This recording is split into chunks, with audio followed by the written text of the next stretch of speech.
Hello, AP students. Welcome to class. Our first video lecture. Okay, well, let's get started. Just take notes as you normally would. And feel free to comment and send me messages if you have questions. But I'm new at this, so hopefully this will go okay. Okay, so we're talking about now the interwar period between 1919 and 1939. You have, we're focusing now on the economic hardship that happened during those times. So after the First World War, you had massive losses in money, material, and men. The war was extremely destructive, and with that destruction, you have the situation where okay, your economy's been destroyed. The war ruined these countries. And everybody owes somebody. So remember, Germany was blamed for the war. If you remember the Treaty of Versailles, they have all the war blame. They have to pay for it. So Germany owes, Britain, they owe France money. And they have a hard time building their economy again after the disaster. They've had a lot of losses. Britain and France are trying to rebuild their economy also. So Germany owes Britain and France, but they're not getting paid because Germany is too poor for that. Britain and France owe America because they borrowed money from America to fight the war. And everyone just is a cycle of I owe you, you owe me, and not many people are getting paid. Inflation is going up. Overall, hard economic times. There's a picture here you might find interesting of a man who's putting money as wallpaper. Basically, the inflation was so high that the German money was pretty much useless, so they wallpaper their buildings with it. There you go. You don't have to write this down, but just some numbers to get you an idea of how big this was. So the cost of the war, 65 million men fought in the war, 8.5 million men were killed. So 8.5 million men are not in the workforce. They're not. That's empty factories. That's empty spots that are not being filled. 21 million were wounded. And many of these guys can't work again. They're crippled for life. So you have a further drain on the economy, at least economically, as far as that's concerned. $37 billion US dollars cost and property destroyed, and $200 billion to fight the war. So very expensive time.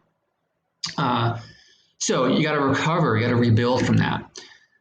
Now, rebuilding is hard. Through the 1920s, everyone's having a hard time rebuilding. American economy is okay in the 20s, actually. Fairly strong economy in the U.S. during the 20s. In fact, the U.S. only had a 5% unemployment rate, so pretty good. But some things happened. 1929, you get the beginnings of a global economic collapse.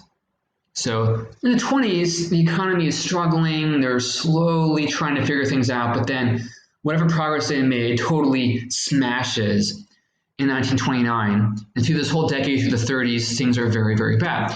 How did it start? Well, the stock market crashed. It started in America, the strong economy of the world. With the market crash, everyone's trying to sell their stocks. No one wants to buy anything. The value of the stocks goes down, and people lose their money. People are rushing banks, trying to get their money out of the bank, and the banks have to close because they're giving all the money they have out of the bank. So a big disaster. So if you guys have questions about economic issues here, I assume you know this. By now you should know how economic processes work. If you don't, let me know. We can talk about it as well. But anyway, so this leads to a domino effect across the globe. Production globally is down from everyone. So it's the industrialized nations, America, Britain, etc., that have this economic collapse. That means that they're not producing as much anymore. That factories are producing less, or they're closed, or whatever. And who's supplying them? The raw materials. It's the colonies. It's the India, places like India. The third world has raw material that they export to industrialized nations, but those nations aren't producing that much anymore, and the third world feels it too. So overall production is going down, which hurts everyone. There's also very high levels of unemployment, people who don't have work. Very high rates. I said before, the U.S. had a 5% unemployment rate in the 1920s, which is pretty good. But by the 1930s, they have it's a lot worse. They have let's see the number here, 33% unemployment in 1932. So pretty bad. Germany, similar levels. Germany had 25% unemployment. Australia, 32% unemployment. Gives you an idea. About a third of the population in these countries does not have work. That's huge numbers of people out of work. So not so good there. So that's the Great Depression. Just I'll give you a map to give you an idea. Remember that the industrialized nations, America, Britain, France, Germany, they are producing. They're the ones who keep the economy going globally. When they collapse, this is going to affect the world. So remember that France has colonies in Africa, Britain has colonies in Africa, India, Australia. So things aren't going well. If the source of the economy goes down, then it's going to affect everyone else. So the whole globe, everyone who has any global connectedness is they're suffering from this time. So very discouraging, especially seeming that the liberal values and ideas of progress have completely failed. Not only World War I destroyed their belief in progress, but also the economic issues and collapse after that. That's fairly bad. So not so good. You guys might find a lot of similarities between now and then. When production goes down, it's like a domino effect. It just ripples across everything. You see this now in our current economic problems in the world. So the result of all these economic issues is the government to take a more active role in the economy. People look to the state to solve these issues. They say, well, we had this laissez-faire free market economy, and the free market says that the markets will fix itself. Well, yeah, but it takes time to do that. In the meantime, we're starving. So what do? The government should help. So this takes many different forms. I'm going to give 2 examples from democracies and then 2 examples, or a couple more examples from the totalitarian regimes. So first, democracies. One is the U.S., the New Deal of Franklin D. Roosevelt. So Roosevelt is elected president because he promises the American people that in this Great Depression, he's going to give them a New Deal. A New Deal, this is basically a policy to reform capitalism through forceful government intervention in the economy. So he said the government is going to spend money on the economy and get things started again. Of course, the government borrows money. I mean, they don't have any money, that's a problem. But the government borrows money and they're spending, it's called deficit spending, where they're spending money they don't really have, but they're spending it and they're investing in jobs and infrastructure, trying to get the economy going. It doesn't work that well. It seems to get at least keep them stable, but it's debated how successful this actually was. In any case, it did seem to give people hope and keep a sense of stability, even though things were very, very bad. At least they didn't get extremely worse. So from that, you also have France. France elected the Popular Front. This is basically a party consisting of various communist and socialist groups, and they were inspired by Roosevelt's New Deal, and they said, "Hey, let's have the government come in and reform the economic policy that we have." Was not that successful because they scared everyone. They're not that popular, actually.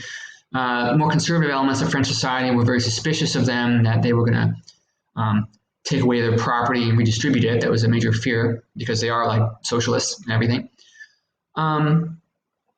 But what killed them is just rising inflation, and they couldn't really get the economy going as they had hoped. So that basically failed, and France had a pretty hard time in the 1930s. But big idea is, even in democracies that are free market, the government, the state is coming in to try to fix it. Let's give other examples from totalitarian states. Remember, totalitarian regimes, these are kinds of governments that exercise complete political power over all aspects of society. So that they could be fascist, they could be socialist or communist or whatever. But they all share that they believe the government has total control over society.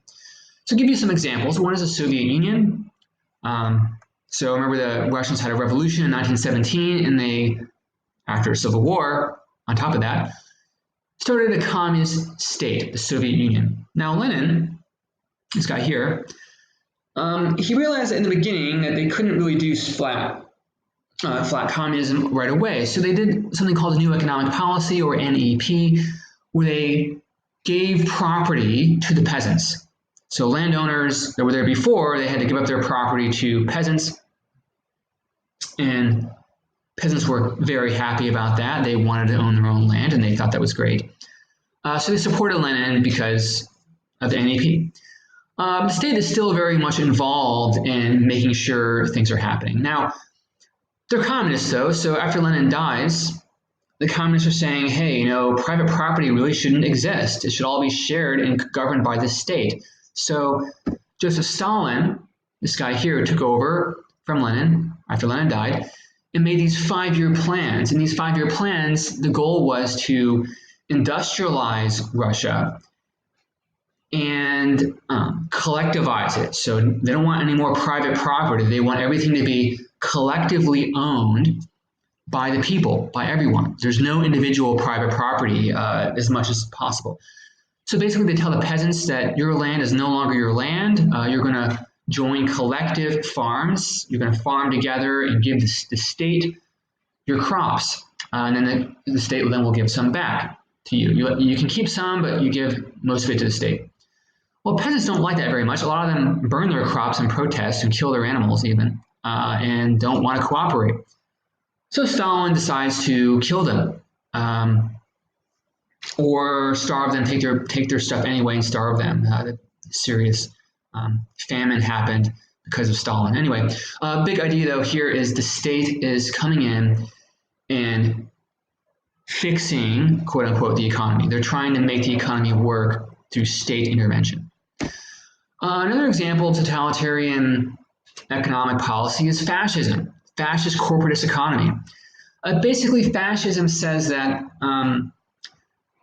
you should have industries group into these corporations where you have the labor and the owners, the factory owners, and the state all working together to make production happen.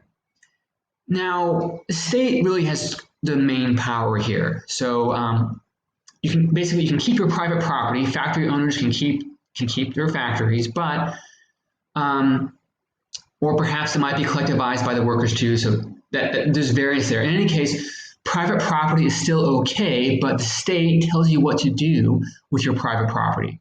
So the state says what you're going to do with your things, what you'll do with your property. And that's a fascist economic principle. So different. Communists say, the state owns everything. The fascists say, well, the state's not going to own it, but the state will tell you what to do with it. And you have to follow the state. Examples, Italy. Italy's first, was the first fascist state. Mussolini, this guy here, begins the movement. And then others think, hey, that's great. So Hitler and Germany, Brazil, Spain, they also create these fascist economies. So that is our video for today. If you have questions or comments, please say so.